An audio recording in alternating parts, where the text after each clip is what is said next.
নমস্কার, আমি মঞ্জু ভট্টাচার্য। আমার গল্প পাঠ আসরে আপনাকে স্বাগত জানাচ্ছি।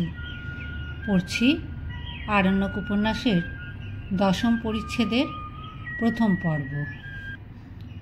15 দিন এখানে একেবারে বন্য জীবন যাপন করিলাম। যেমন থাকে গাঙ্গোতারা, কি গরিব ভূঁইহার বামুনরা। ইচ্ছা করিয়া নয়, অনেকটা বাধ্য হইয়া থাকিতে হইল এভাবে। এই জঙ্গলে কোথা হইতে কি আনাইব? খাই ভাত ও বন্ধুদুলের তরকারি। বনের কাঁকরোল কি মিষ্টি আলু তুলিয়া আনে সিপাহীরা, তাই ভাজা বা সিদ্ধ। মাছ, দুধ, ঘি কিছুই নাই।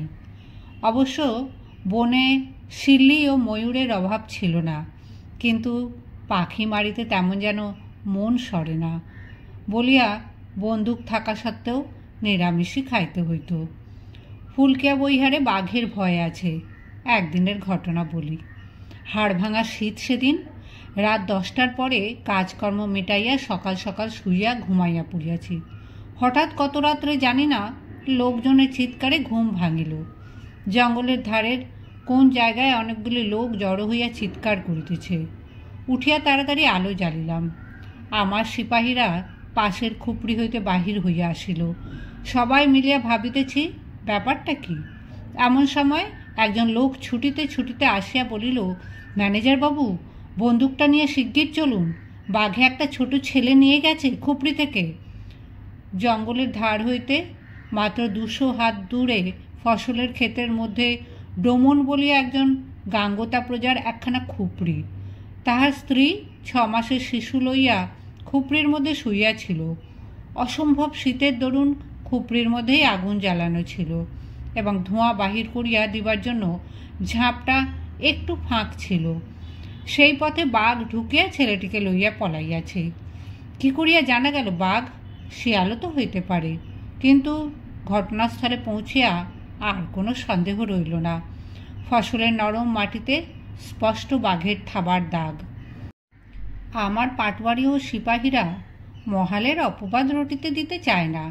তাহারা জোর গলায় বলিতে লাগলো, এ আমাদের বাঘ নয় হুজুর, এ মোহনপুরা রিজার্ভ ফরেস্টের বাঘ।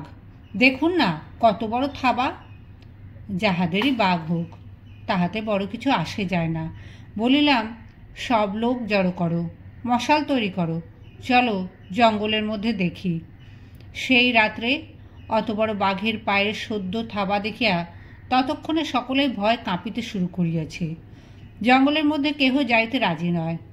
ধমক ও গালমন্দ দিয়া 10 লোক জুটাইয়া মশাল হাতে টিন পিটাইতে পিটাইতে সবাই মিলিয়া জঙ্গলের নানা স্থানে বৃথা অনুসন্ধান করা গেল। পরদিন বেলা 10টার সময় মাইল 2 পূবে দক্ষিণ পূর্ব কোণের ঘন জঙ্গলের মধ্যে একটা বড় আসান গাছের তলায় শিশুটির রক্তাক্ত দেহাবশেষ আবিষ্কৃত হইল।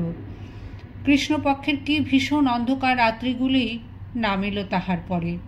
সদর কাছারি হইতে বাঁকে সিং জমাদারকে আনাইলাম। বাঁকে সিং শিকারী, বাঘের গতিবিধির অভ্যাস তার ভালোই জানা। সে বলিল, হুজুর, মানুষকে ভাগ বড় ধূর্ত হয়, আর কটা লোক মরবে, সাবধান হয়ে থাকতে হবে। ঠিক 3 দিন পরেই বনের ধারে সন্ধ্যার সময় একটা রাখালকে বাঘে লইয়া গেল। ইহার পর লোকে ঘুম বন্ধ করিয়া দিল। রাত্রে এক অপরূপ ব্যাপার। বিস্তীর্ণ বৈহারের বিভিন্ন খুপড়ি হইতে সারা রাত টিনের ক্যানেস্ত্রা পিটাইতেছে। মাঝে মাঝে কাশের ডাঁটার আঁটি জ্বালাইয়া আগুন করিয়াছে। আমিও বাঁকে সিং প্রহরে প্রহরে বন্দুকের দেওর করিতেছি। আর শুধুই কি বাঘ, ইহার মধ্যে একদিন মোহনপুরা ফরেস্ট হইতে বন্য মহিষের দল বাহির হইয়া অনেকখানি ক্ষেতের ফসল তছনছ করিয়া দিল।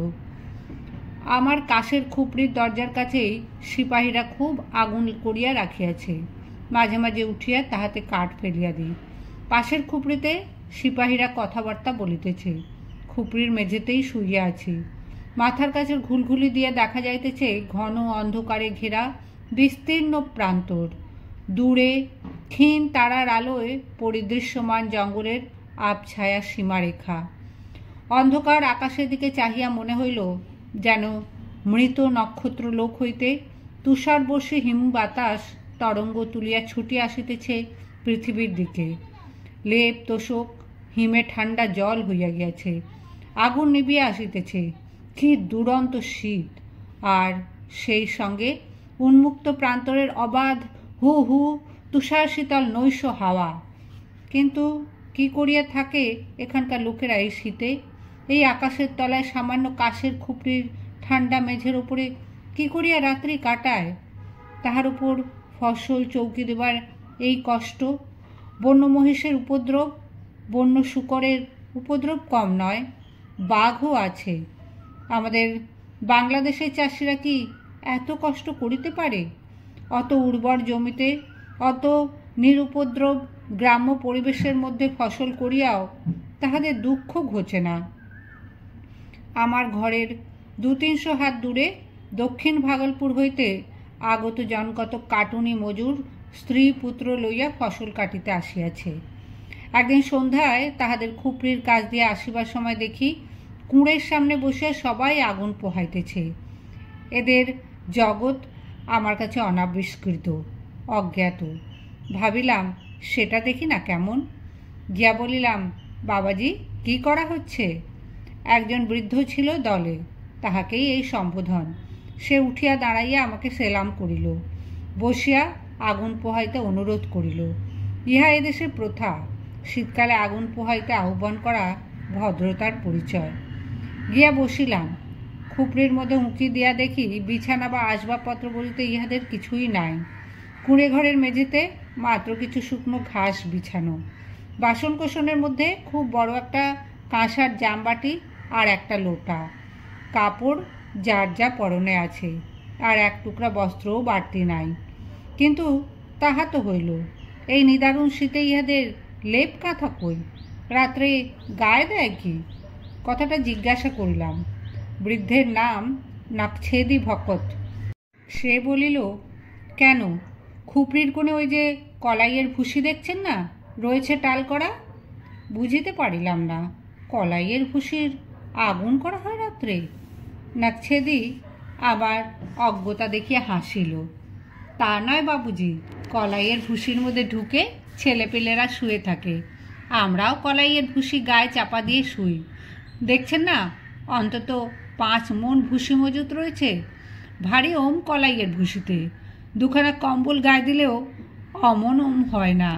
আর আমরা পাবই বা কোথায় কম্বল, বলুন তো?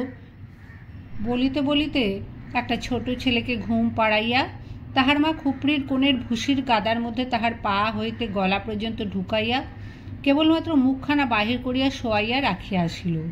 মনে মনে ভাবিলাম, মানুষের খোঁজ রাখে কতটুকু?